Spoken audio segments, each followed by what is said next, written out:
कबीर साहब ने कहा था, आज काल दिन कहिए कि मैं स्थिर नाय शरीर, कहें कबीर कथ राखियो कांचे बातन जी। सदगुरु कबीर कहती हैं कि ये मनुष्य शरीर एक कच्चे घड़े की भांति है। आज काल दिन कहिए कि मैं स्थिर नाय शरीर, आज और कल कहते कहते ये मानव शरीर स्थिर नहीं रहता है। जिस तरीके से कच्चे घड़े में पानी नहीं टिकता है, तो मनुष्य को क्या करना चाहिए। दूसरी साखी में कहते हैं, मानुष तन दुर्लभ है बहुर न दूजी बार, पक्का फल जो गिर परा बहुर न लागे दान। तो मनुष्य देह का मिलना कठिन है। मानुष तन दुर्लभ है बहुर न दूजी बार, क्योंकि ये घर परिवार, ये जितने लोग मिले हैं उनका मिलना बिल्कुल सही है, कठिन है। तो मानुष तन दुर्लभ है बहुर न दूजी बार, पक्का फल जो गिर परा बहुर न लागे डार। जिस तरीके से पके हुए फल पेड़ की डाली से टूटकर नीचे गिर जाती हैं, वो दोबारा उस डाली में लगने के लिए लग ही ना सके तो बिल्कुल नहीं जाती। तो हमें इस मानव जीवन को सदमार्ग में लगाना चाहिए। किसी शायर ने कहा है, जिंदगी अच्छी जियो जिंदगानी आपकी, लोग भी सीखें सबक सुनकर कहानी आपकी। कितने महापुरुष हुए हैं जिनके जीवन चरित्र से हमें आज तक प्रेरणा मिलती है। पर लेकिन लोगों ने विपरीत क्या बना लिया कि महापुरुषों की मूर्तियां बनाकर उनकी पूजा पाठ करना शुरू कर दिया। लोग पूजा पाठ में व्यस्त हैं। हाँ, तो हमको महापुरुषों के चित्र से नहीं, उनके चरित्र से प्रेरणा लेनी चाहिए। अब जैसे बच्चे स्कूल में पढ़ते हों, वहाँ क्लास टीचर की जगह उसकी फ़ोटो रख दी जाए, मूर्ति, तो क्या पढ़ाई संभव है? कोई शिक्षा का कोई ना। और ऑपरेशन थिएटर में डॉक्टर की जगह डॉक्टर की मूर्ति रख दी जाए, क्या ऑपरेशन संभव है? नहीं हो पाएगा, नहीं हो पाएगा। तो इसी प्रकार से मनुष्य का माना हुआ ईश्वर काल्पनिक है, क्योंकि उपासक और उपास्य दोनों प्रत्यक्ष होना चाहिए। बिल्कुल सही है। तुलसीदास जी ने कहा था, गुरु बिन भवने तरई न कोई, जो विरंच शंकर सम होई। तो तुलसीदास जी कहते हैं कि बिना गुरु के कल्याण नहीं है। गुरु बिन भवन तरई न कोई, बिना गुरु के इस संसार सागर से नहीं कर सकते। जो विरंच शंकर सम होई, चाहे आप भगवान विष्णु शंकर ब्रह्मा के समान क्यों न हो जाए, बिल्कुल सही है, लेकिन मनुष्य का कल्याण नहीं हो सकता। तो उपासक और उपास्य दोनों प्रत्यक्ष होना जरूरी है, तभी तो ज्ञान हो। अब माना हुआ ईश्वर काल्पनिक है, जो आज तक किसी ने देखा नहीं, कोई मिला नहीं, समझा नहीं। तब किसी समझदार व्यक्ति ने कहा है, ईश्वर अगर न्याय करता, ईश्वर अगर न्याय करता तो नहीं होते न्यायालय। सरस्वती से ज्ञान मिलता तो नहीं होते विद्यालय। बिल्कुल सही। अगर दुआओं से काम चलता तो नहीं होती औषधालय। अब ये बताओ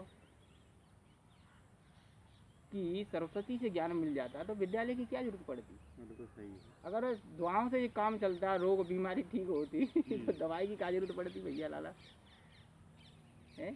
अगर ईश्वर अगर न्याय करता तो न्यायालय क्यों बनाई जाती। कोर्ट कचहरी का मतलब हो जिनको कोई मतलब महत्व ही नहीं। तो मनुष्य के द्वारा बनाई जाती है नियम, मनुष्य को सुधारने के लिए। बिल्कुल सही है। और मनुष्य ही उनमें संभल कर चल सकता है। अब मनुष्य और पशु में क्या अंतर है बताओ। भोजन साजन में तो न कर्मा भय निंद्रा मोह सट धर्मा, क्योंकि 6 पशु कर्म है। भोजन खाने पीने में सुधार, ओढ़ने पहनने में सुधार, भोजन साजन में तो न कर्मा सम्मुख क्रिया में सुधार। बिल्कुल सही है। तो भोजन साजन में तो न कर्मा भय निंद्रा, मनुष्य ही निर्भीक हो सकता है, मनुष्य ही आलस को त्याग सकता है, नींद में सुधार कर सकता है। सही है। तो भोजन साजन मैथुन कर्मा भय निंद्रा मोह सट धर्मा, और मोह का त्याग मनुष्य कर सकता है। कितने महापुरुषों ने किया है। बिल्कुल सही है। तो इन 6 पशु कर्मों में सुधार होना जरूरी है। बिल्कुल सही है। अगर इनमें सुधार नहीं हुआ तो मनुष्य होते हुए भी पशु के तुल्य है। क्योंकि इंसान के अंदर इंसानियत न हो।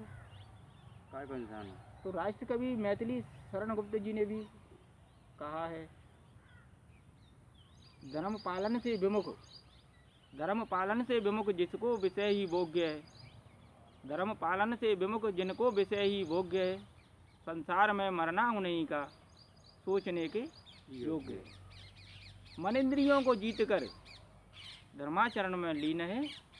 मन इंद्रियों को जीत कर जो धर्माचरण में लीन है, अरे उनके मरण का सोच क्या, वो मुक्त बंधन ही नहीं। तो सदगुरु कबीर ने कहा था, जाको सदगुरु ना मिला व्याकुल दम दिसदाय, आँख न सूझे बावरा घर जरे भूर होता है। जिन लोगों को सच्चे सदगुरु की प्राप्ति नहीं होती है, जाको सदगुरु ना मिला व्याकुल दम दिसदाय, वे चारों तरफ तीर्थ मठ मंदिरों में भागते फिरते हैं, पानी पत्थर न जाने कहाँ कहाँ से रपट गती है। तो जाको सदगुरु ना मिला व्याकुल दम दिसदाय, आँख न सूझे बावरा घर जरे गुरु बताए। आग तो लग जाती है घर में, तो पानी डालने जाता है गुरे पे, तो बताओ कैसे बुझ जाएगी? नहीं बुझेगी। आग लगी है परमात्मा को पाने की चाहत मनुष्य के हृदय में,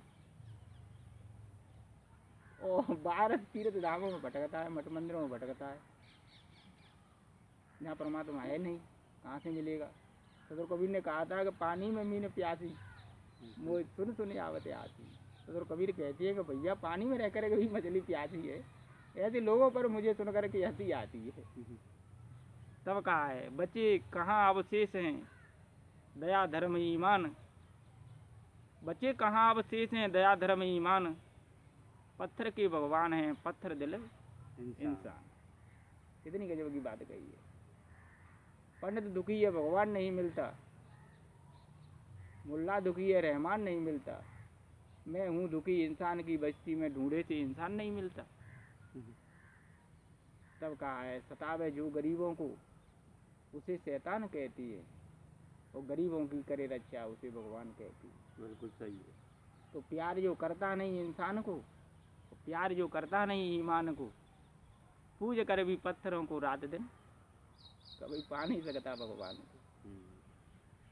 बताओ गरीबों को ठुकरा रहा है, फिर भगवान कहाँ मिल रहे हैं? समझदार सज्जनों ने कहा है कि राम निवासी घट घट वासी। अगर जिसे तुम राम परमात्मा मानते हो वो तो मनुष्य के हृदय में, कस्तूरी कुंडल बसे मृग ढूंढे मनमा है, ऐसे घट घट राम है दुनिया जानत ना, दुनिया देखत ना है। तो परमात्मा मनुष्य से परे कहीं नहीं है। इसलिए सज्जनों, संतों की अमृत वाणी में सत्संगों में जाकर अपने जीवन का सुधार कर लेना चाहिए।